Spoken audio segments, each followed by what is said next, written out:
Hey everyone, welcome back to the channel. Last episode, we ended up somewhere pretty intense. We had this hypothesis on the table, that a civilization's deepest modeling habits, the way it naturally organizes reality, may be connected to how vowel-driven its native language is. And we ran it against some cases. Ancient Greek, Sanskrit, Latin, Japanese, the Mongols, the Maya. And the pattern kept showing up, imperfectly but stubbornly, like a signal through noise. But today I want to do something sharper. I want to stop talking about civilizations in general and draw a much harder line. Because here's the claim I want to defend today, and yes, I know how it sounds, but let me say it clearly first, and then spend the whole episode earning it. There are exactly 3 civilizations in human history that I would call original level. Ancient Greece, Ancient India, Ancient China. And the rest of the world, the Americas, Africa, Australia, and yes, including the great Islamic world, did not produce this. Before anyone closes the video, I'm not saying the rest of the world is primitive, or that they lacked culture, wisdom, or achievement. That's obviously wrong, and frankly boring. I'm saying something more specific. And to say it clearly, I first need to define what original level civilization actually means. Because definition is everything.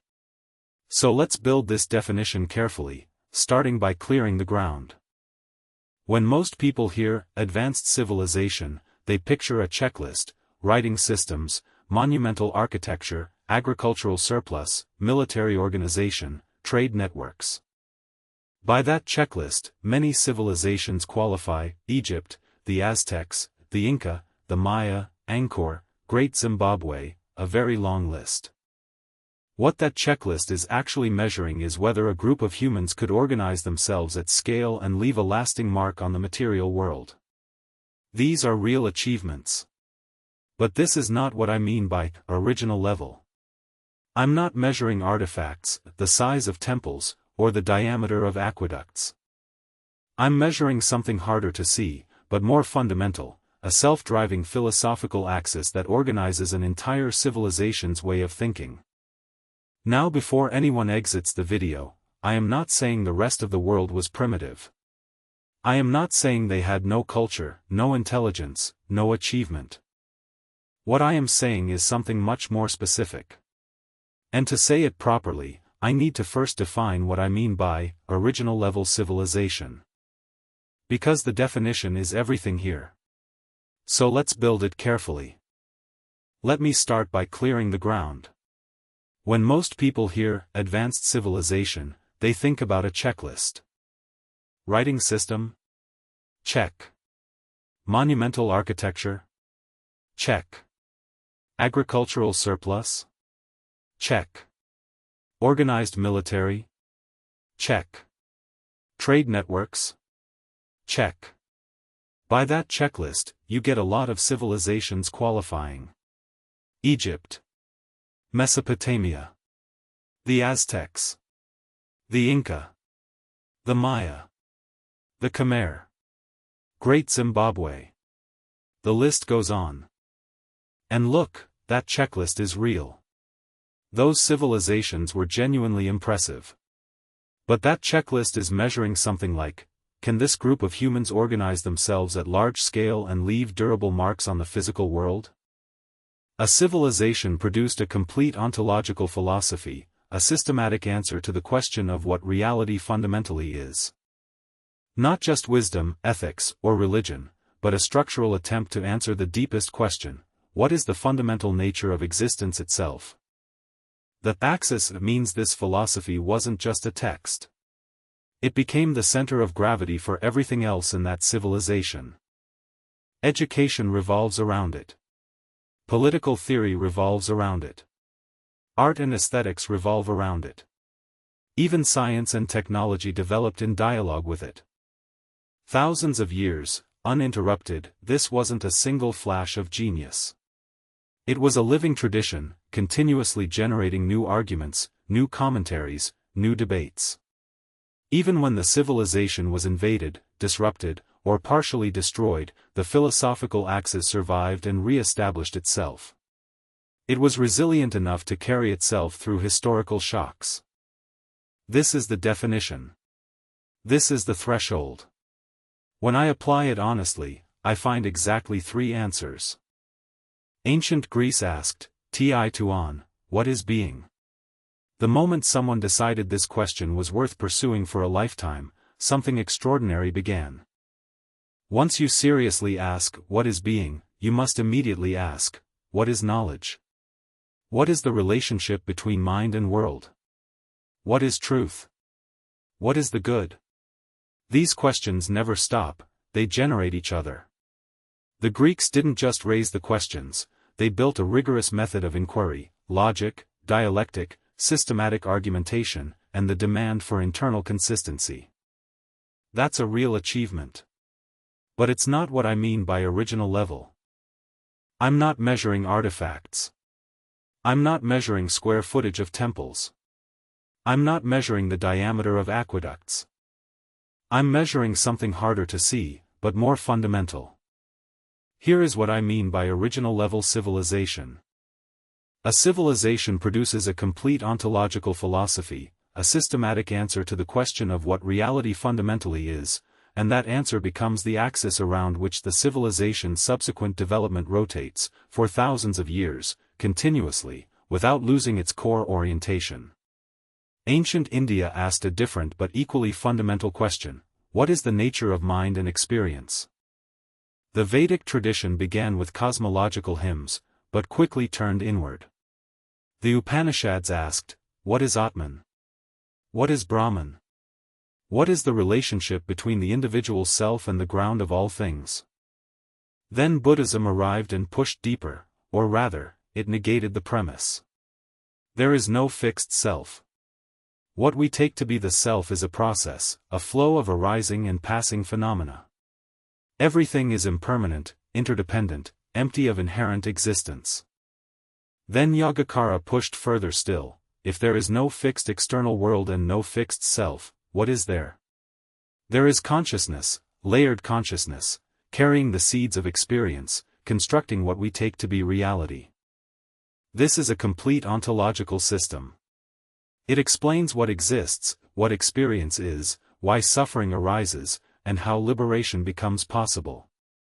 Indian Buddhist philosophy ran independently for over 1,000 years, producing the most sophisticated epistemology and ontology in human intellectual history. Then it spread to China, Japan, Tibet, and Southeast Asia, continuing to develop in each new environment. Ancient China asked a subtly different question from both. Not about static being. Not about consciousness. But about process. What is the fundamental dynamic that governs all change and relationship?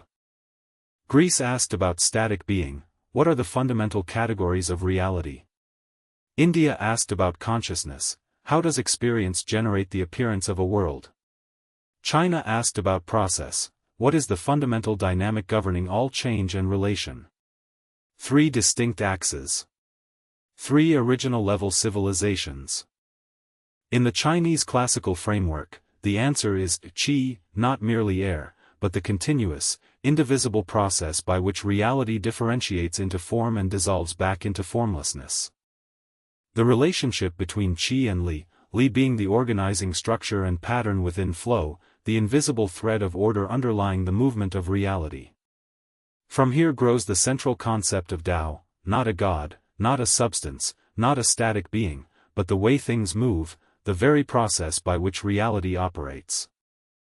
This generated an entire philosophical ecosystem: Confucianism, Taoism, legalism, Neo-Confucianism, all different responses to the same underlying question: how to situate life and governance within the fundamental process of reality. Axis means, this philosophy doesn't just exist as a text. It becomes the center of gravity for everything else the civilization does. Education rotates around it. Political theory rotates around it. Art and aesthetics rotate around it. Thousands of years, continuously, means, this isn't a flash of brilliance that fades. It's a living tradition that keeps generating new arguments, new commentaries, new disputes, new applications, but always in relation to the original philosophical core. And, without losing its core orientation, means, even when the civilization gets invaded, disrupted, partially destroyed, the philosophical axis survives and reasserts itself. The tradition is resilient enough to carry itself through historical shocks. Dynasties collapsed. The civilization was conquered and ruled by outsiders, more than once. But the philosophical core, the attention to qi, to li, to Tao, to self-cultivation within the order of things, always reasserted itself. From the I Ching and the earliest forms of Chinese philosophy to Song dynasty Neo-Confucianism spans 1,000 years, and the line is straight. Then it continues forward still. That's the definition. That's the bar. And when I apply that bar honestly, I get exactly 3. Now, and I want to handle this carefully, why didn't other regions produce this? Why didn't the same thing happen elsewhere? Not because the people there weren't intelligent enough. That explanation is lazy and almost certainly wrong. The honest answer lies elsewhere, at the level of collective cognitive environment. Generating a complete ontological philosophy is not merely an individual achievement. It requires a specific kind of collective cognitive environment, multiple critical conditions present simultaneously. You need a language interface that supports highly compressed abstract expression. You need sufficient population scale to sustain a class whose full-time work is thinking and arguing. You need a long enough period of relative stability for a philosophical tradition to accumulate across generations. And there is one easily overlooked requirement: philosophical questions must be treated as genuine puzzles, not immediately resolved by theological answers, not viewed as dangerous, but held open as real mysteries worth arguing about for a lifetime. The Maya were extraordinary astronomers. But the dominant knowledge tradition they developed was organized around aligning human activity with celestial cycles, a cosmological project, not an ontological one. As far as we know, the Maya did not generate a tradition of systematically asking, what is the fundamental nature of being, and arguing about it across generations, and that is precisely the distinction that marks axial philosophy. Ancient Greece, the question, what is being? Ancient Greece asked, ti tuon. What is being? The great kingdoms of Africa, Mali, Great Zimbabwe, the Yoruba world, had sophisticated social organization, rich oral traditions, and complex cosmologies. But the conditions required to produce a cross-generational, textually preserved, self-correcting philosophical tradition did not converge here in the same way. Aboriginal Australian culture holds, and still holds, a profoundly deep relationship with land and time, one of the longest-running oral traditions on Earth. But a deep oral tradition and a complete ontological philosophy capable of driving civilizational self-iteration are not the same thing. This is not a ranking of human worth. It is an observation about historical conditions, a calm and honest examination of history. And here the vowel dominance hypothesis quietly does its work. The 3 civilizations that crossed the threshold were all rooted in red zone languages. Now, the case everyone will raise, Islam. Let me address this obvious counterargument head-on, because if I don't, the comments section will do it for me. Islamic civilization at its height, the Golden Age from the 9th to 13th centuries, was genuinely extraordinary: algebra, optics, medicine, philosophy. The House of Wisdom in Baghdad. Al-Kindi, Al-Farabi, Ibn Sina, Ibn Rushd, names that illuminate the long corridor of human intellectual history. Does this count? My honest answer is, no. And here is why. And the Greeks didn't just ask the questions. They built rigorous methods for pursuing them: logic, dialectic, systematic argument, the demand for internal consistency. Because once you ask, what is being, you immediately have to ask, what is knowledge? What is the relationship between the mind and the world? What is truth? What is the good? These questions don't stop. They generate each other. They form a system. Adapting an existing axis is not the same as building a new one.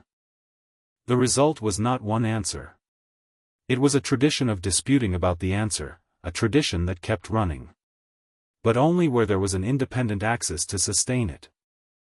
And here's the thing about that tradition, it never really stopped, if it had its own axis. The Islamic philosophical tradition, when it turned away, found itself with nothing to fall back on. The theological tradition had its own independent axis, and it survived, even flourished. But that is an entirely different story. Compare this with what happened when Buddhism entered China, a complete foreign philosophical system arriving from the outside. China didn't simply absorb Buddhism. It argued with it, transformed it, and in the process of responding to it, generated entirely new schools of thought. Out of this encounter emerged Chan Buddhism and Neo-Confucianism, entirely new philosophical traditions born from the dialogue. When it was over, the original Taoist-Confucian axis remained intact, and had grown richer, deeper, stronger for the encounter. That is what a genuine philosophical axis looks like. It is generative under pressure, not dissolving, but expanding. The relationship between Islam and Greek philosophy was, at its core, more instrumental than generative. But, and I want to be fair here, there is one figure in the Islamic tradition who comes closest to being a genuine exception. Ibn Arabi. Born in Andalusia in 1165, his central doctrine, Wadat al-Wujud, the unity of being, genuinely approaches something original. His claim, there is only one true being, the being of God. Everything else that appears to exist is a self-manifestation of divine reality in different modes and degrees. The world is not separate from God. It is God's self-expression, a profound ontological insight that ruptures conventional theology. This sounds strikingly similar to Spinoza's Deus sive natura, one substance, infinite attributes, everything else a mode of this single reality. It also resonates with India's Advaita Vedanta, the non-dual reading of the Upanishads in which Atman and Brahman are ultimately identical. Ibn Arabi was building something that could have become a genuinely original ontological tradition, something extraordinarily rare in any civilization. But here is the critical point, within Islamic civilization, Ibn Arabi remained permanently on the margins, suspect, accused of heresy. His works were banned in various periods. Venerated in certain Sufi circles, yes, but never the axis around which the wider civilization turned. This fact is itself revealing. The closest thing to original philosophical creation within the Islamic tradition is precisely what that tradition found most troubling. The dominant axis of Islamic civilization is theological, not ontological, and genuine ontological questioning creates friction with an axis that has already settled the fundamental questions. Ibn Arabi is the most interesting borderline case, a signal that genuine philosophical creativity exists. But a signal placed at the margins does not constitute an axis. So we return to the starting point. 3 civilizations. 3 questions. 3 axial lines, converging here. The Greek question was about static being, what is the fundamental stuff or structure of reality? The Indian question was about consciousness. Ancient China asked, what is the fundamental process? 3 languages. All in the red zone. Ancient Greek, 71. Sanskrit, 78. The scores are pointing at something deeper than coincidence. The ancestor of ancient Chinese, better preserved today in Wu and Cantonese, would almost certainly have scored even higher. Is this a coincidence? In our model, it tells a story, about language, cognition, and what it takes for a deep question to survive. Vowel-dominant language interfaces create a natural environment for a specific cognitive work, compressing complex, abstract, non-visual experience into memorable, transmissible form that survives across generations. Rhythm is the oldest memory technology. Vowel-dominant languages are more melodic, more resonant, naturally suited for carrying layered abstract content through oral tradition. When a civilization is still early, before writing spreads, before institutions stabilize, the language interface may be doing something crucial, deciding whether a philosophical question can survive long enough to accumulate. A question that cannot be memorized, chanted, transmitted orally, or argued, will not become an axis. It will simply disappear. Red zone languages may represent the minimum hardware configuration required for that kind of survival, the linguistic threshold below which philosophy cannot persist. Before we close, I want to say something that might sound strange, right after everything I've just argued. The three civilizations I've described did not think of themselves as doing the same thing. A Greek philosopher, an Indian monk, and a Chinese sage would not immediately recognize each other as kindred spirits. But they were all doing something almost no one else in their era was doing, keeping reality itself as an open question, refusing to close it. Not, what do the gods want, that is theology. Not, how do we survive the winter, that is practical knowledge. Not, how do we build a bigger temple, that is engineering. But, what is this? What is the nature of the thing we find ourselves inside? That question, kept open, argued over, never fully closed, is exactly what made those three civilizations different from everything else that has ever existed. If our model is even partially right, this is no coincidence. The three languages most suited to keeping the question open are the same three that gave rise to humanity's three original philosophical axes. The Chinese question was about process. What is the fundamental dynamic that underlies all change and all relationship? The answer, in the classical Chinese framework, is qi, not air in the naive sense, but something like the continuous, undivided process of reality differentiating itself into form and then dissolving back into formlessness. Qi in relation to li, pattern, principle, the organizing structure within the flow. And the central concept that emerges from this is the Tao, not a god, not a substance, not a static being, but the way things move, the process through which reality operates. This generated an entire philosophical ecosystem: Confucianism, Taoism, legalism, Neo-Confucianism, all different responses to the same underlying question of how to live and govern in alignment with the fundamental process of reality. And this axis, too, survived everything. Dynasties collapsed. The country was invaded and ruled by outsiders multiple times. But the philosophical core, the concern with qi, with li, with the Tao, with the cultivation of the self in relation to the order of things, kept reasserting itself. This is the connection we have been building, across 8 episodes, through history, language, and philosophy. Next episode, we go inside the three axes, not as history, but as ontology. What is each axis actually claiming? How does each one model reality? What do we see when we compare them directly? Subscribe, and we'll see you in the next one.